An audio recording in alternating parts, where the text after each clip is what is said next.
In the beginning, there was only God and his infinite realm. In this boundless expanse, God decided to create a companion, someone to populate the earth and enjoy its splendors. Thus, from the dust of the earth, God created the first human, Adam. He was a perfect specimen, crafted with meticulous care, a reflection of God's own image. But God saw that Adam was alone, and in the great garden where Adam resided, solitude was not befitting. So, God decided to create a partner for Adam, someone who could share in his joys and sorrows, his triumphs and trials. From Adam's rib, God fashioned another human, the first woman, Eve. She was not just a reflection of Adam, but a complement to him, embodying everything that he was not, yet everything that he needed. Together, Adam and Eve were the first humans, the progenitors of all mankind. They lived in the Garden of Eden, a paradise where everything flourished, where every need was met, where harmony and peace reigned supreme. It was a place of unimaginable beauty, a paradise that catered to every desire and satisfied every longing. In the garden, Adam and Eve lived a life of bliss, free from want, free from hardship. They walked with God in the cool of the day, conversing with him, learning from him. It was a time of innocence, a time of joy, a time of unparalleled communion with the divine. Yet, in all this serenity, there was a single prohibition. God had commanded them not to eat from the tree of the knowledge of good and evil, a tree that stood in the midst of the garden. It was a test of obedience, a test of loyalty, a test of their love for their Creator. Adam and Eve lived in harmony and peace, but little did they know, this tranquility was not destined to last. In this utopia, there existed one rule.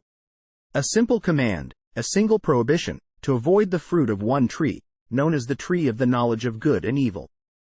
This tree bore a fruit so enticing, so alluring, that it was almost impossible not to feel the pull. Yet, it was off limits, a test of obedience, a line drawn in the sand of paradise. Now, enter the serpent, a creature of cunning and guile. The serpent didn't lumber or slither. No, it was more subtle. It whispered words of temptation, of power, of enlightenment. This was not a beast of brute force, but of crafty persuasion. It was, indeed, the master manipulator. The serpent's target? Eve, the first woman, the mother of all living. It approached her with its sly charm, its words drip-dropping like honey, sweet and sticky. It questioned the command, the rule, the prohibition. It painted a picture of a world where she would be like God, knowing good and evil. Eve listened, captivated. The serpent's words echoed in her mind, swirling and twirling, growing louder and louder. The forbidden fruit now seemed not a symbol of obedience, but a gateway to unimaginable wisdom. Its glossy skin reflected her face, her curiosity, her desire. In a moment of profound decision, Eve reached out, her hand trembling, her heart pounding. She picked the fruit, felt its weight in her hand, its promise in her grasp. She bit into it, the sweet juice spilling over her lips, a taste of knowledge, a taste of rebellion. But Eve was not alone in this act of defiance. She turned to Adam, her partner, her companion. She shared with him the fruit, the knowledge, the rebellion. Adam, too, succumbed to the temptation, bit into the fruit, and tasted the sweet bitterness of disobedience. And with a single bite, paradise was lost.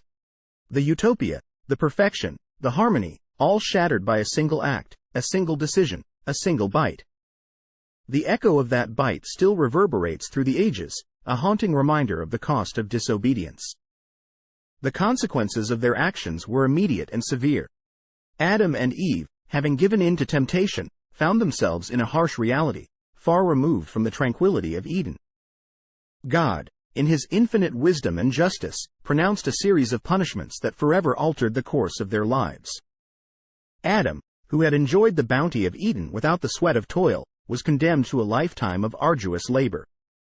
By the sweat of your brow you will eat your food, God declared, symbolizing the ceaseless struggle that lay ahead.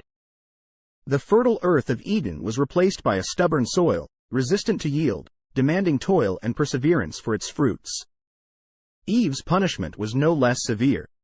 She, who had been created as a companion for Adam, was now destined to experience great pain in childbirth. Her role as the mother of all living took on a poignant significance as she was tasked with the burden of bringing life into this new, unforgiving world. But perhaps the greatest punishment of all was their expulsion from Eden. The couple were banished from the paradise that had been their home, the garden where they had walked with God in the cool of the day. An angel wielding a flaming sword was set to guard the entrance, ensuring that Adam and Eve, and all their descendants, could never return to the blissful innocence of Eden. Yet, even in this moment of divine retribution, a glimmer of hope remained. Humanity, though fallen, was not forsaken. The journey ahead would be fraught with hardship, and the path would often be steep and treacherous. But in their struggle, Adam and Eve, and indeed all their descendants, would find the strength to endure, to adapt, to overcome. From immortality and peace, to mortality and struggle, the world of Adam and Eve was forever changed. The fall of humanity marked a new beginning, a chapter of resilience and survival, of learning and growth. And so the story of Adam and Eve, and with it, the story of all humanity, continued to unfold.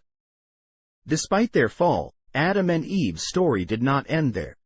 In fact, their legacy is one that has rippled across the ages, shaping the course of human history as we know it. Adam and Eve, as the first man and woman, are traditionally believed to be the progenitors of all humanity. Their descendants spread across the globe, populating every corner of our diverse planet. Each person today, regardless of race, culture, or creed, is part of this vast family tree that traces its roots back to this original duo. But their legacy is not just biological. The story of Adam and Eve has also left an indelible mark on our moral and philosophical landscape. It's a tale that grapples with profound questions about human nature, freedom, temptation, responsibility, and the consequences of our actions. Consider the concept of free will. Adam and Eve were presented with a choice, to obey or disobey the divine command. It's a scenario that echoes in our lives every day, as we navigate the myriad decisions that shape our destiny. Their story reminds us that while we have the freedom to choose, we are not free from the consequences of our choices. Next, let's discuss temptation. The serpent in the Garden of Eden is often seen as a symbol of temptation, luring Eve towards the forbidden fruit. This aspect of the story resonates with us because we all face temptations, whether they're small daily challenges or larger moral dilemmas. The story of Adam and Eve underscores the importance of discernment, of understanding right from wrong, and of resisting the allure of immediate gratification for long-term well-being. Finally, we come to consequences.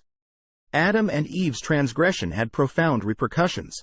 They were cast out of Eden, and humanity was destined to grapple with hardship, pain, and mortality. This narrative underscores the principle of cause and effect, teaching us that our actions have far-reaching implications, affecting not just ourselves but also those around us and even future generations. In a broader sense, the story of Adam and Eve encapsulates the human journey.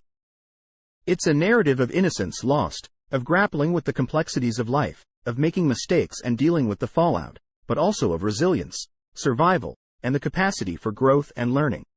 So, the next time you ponder about our origins, remember the tale of Adam and Eve, a story that has shaped our understanding of humanity for generations.